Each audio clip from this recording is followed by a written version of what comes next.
Hi everybody, this is the IELTS Breakthrough YouTube channel, and in this video I want to talk about micro skill number 3 for the academic task 1 writing question. Now, this micro skill number 3 is extremely important because you will need to use this structure. It's all about writing comparisons. Just before I get into how to write comparisons, I'd just like to tell you that I'm going to split this into a series of 3 different videos because there are 3 different structures related to making comparisons. I would also like to say that making comparisons is a very creative area in English. And you can do it in many different ways. Here, we're just going to look at 3 easy ways that will work for you in your task 1 writing answer. Make sure that you watch through to the end and also watch the upcoming videos for the other 2 structures that you can use to make comparisons so that you are really ready to handle a task 1 question with confidence.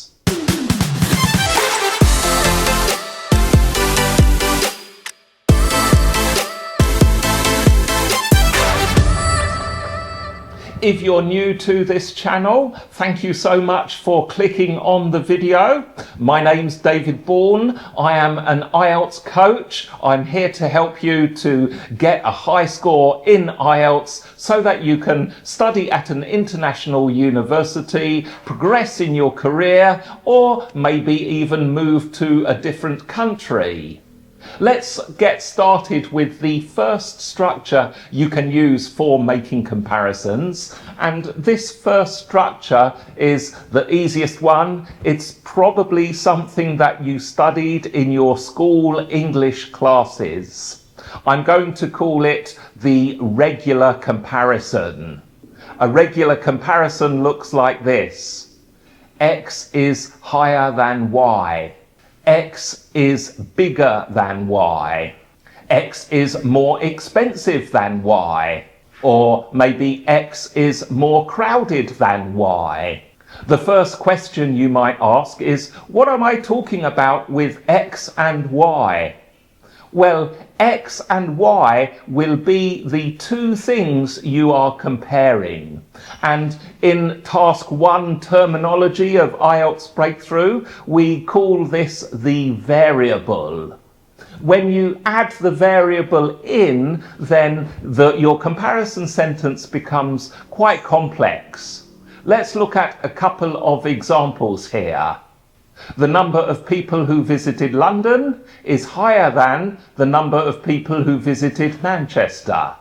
The amount of time spent by commuters in traffic in Jakarta is longer than the amount of time spent by commuters in traffic in Singapore. Now, if you've been to Jakarta, Indonesia, you know what the traffic is like, so we can say that's a true sentence. As you can see, when you consider those examples, then it makes for a long and complex structure, including those variables. Now, if you are not confident in writing in the variable, I have you covered. Check out the video after this on how to write the variable. That will really help you there. But this video is all about comparisons and the regular comparison structure. There's some more tricks and tips that I want to share with you. So firstly, let me just remind you about the regular comparison structure. If you have a 1-syllable adjective, that is a simple adjective like high, fast, slow, then you just add ER. So high, higher, fast, faster, slow, slower. If your adjective ends in Y, like friendly, happy, easy, then you follow a similar pattern, but you add IER. Happy, happier. Friendly, friendlier. easy, easier. And then the third use case is when you need to use more. So if you have a two-syllable adjective that does not end in Y, then you need to use more. Examples of these adjectives include crowded, modern, useful. So your comparison would be more crowded, more modern, more useful. And then lastly, if you have long adjectives, that is adjectives with 3 or even 4 syllables, you also use more. For example, expensive, interesting, important. The comparison is more expensive, more interesting, more useful. Now, this might be stuff that you already remember being told by your grammar teacher at school, but it is worth reminding you of these 4 different use cases because you do need to pay attention to detail in task 1.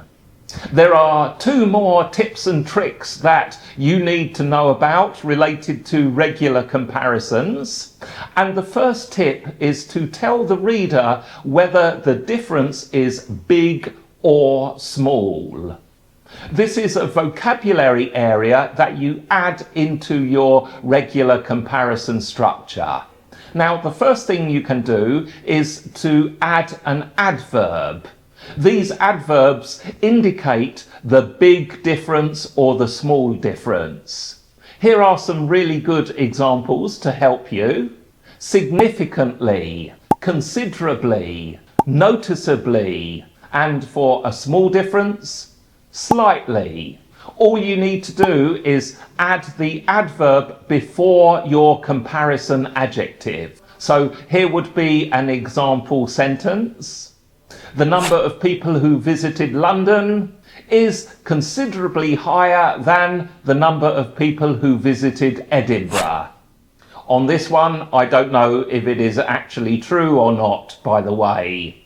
I'm just illustrating the example of comparison structures, so please don't shoot me if I'm factually out here.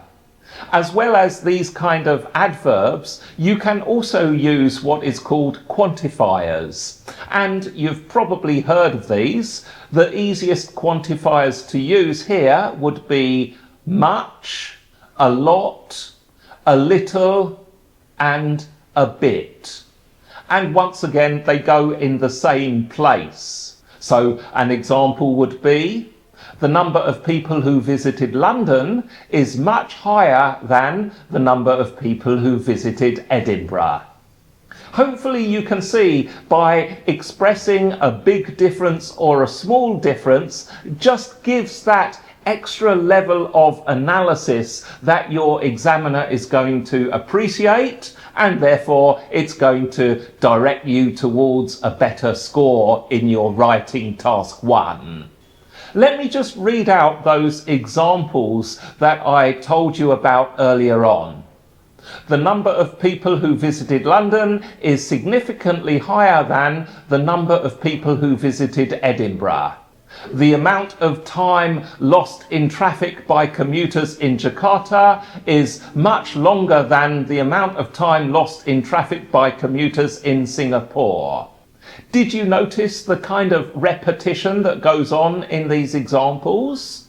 So the good news is there is a way to get rid of the repetition in the second variable, that is the y variable, and that is by using that of.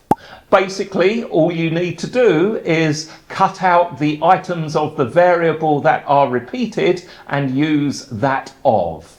So the examples would run like this.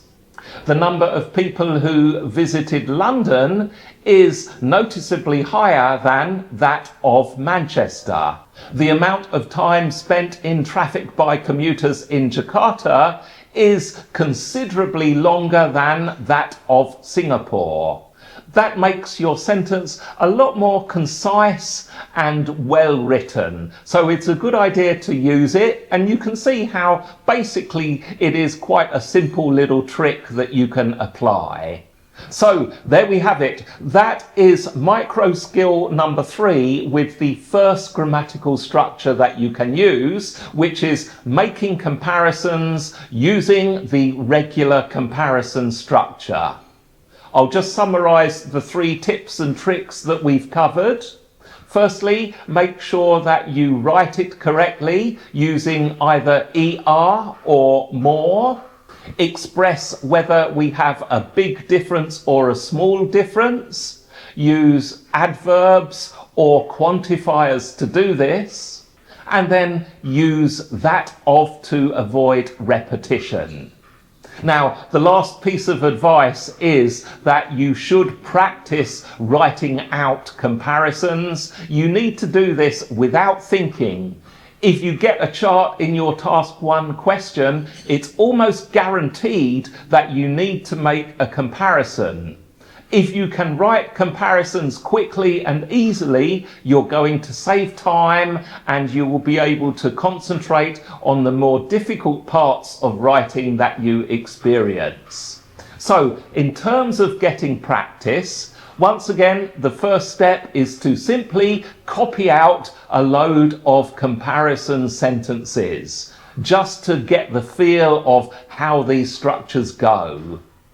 Take 5 or 6 comparison sentences and then write each one out about 10 times. Just get it stuck into your head of how it goes. Once you've done that, then you can progress into other practice exercises by actually writing out some comparisons from the prompts. Now, to help you do this, please check the links in the description where I've got some comparison practice exercises with regular comparisons you can go to completely free, no sign up or anything like that, and you can try them out. Okay, thank you so much for watching this important video. As always, if you have any questions about comparisons, please put them in the comments below, and it would be great to hear from you about anything you need to know related to the task 1 describing a chart. And also, just another reminder, make sure that you check out the other videos on micro skill number 1 and micro skill number 2. That is how to describe trends, how to write the variable. These skills are also important for building your task 1 confidence.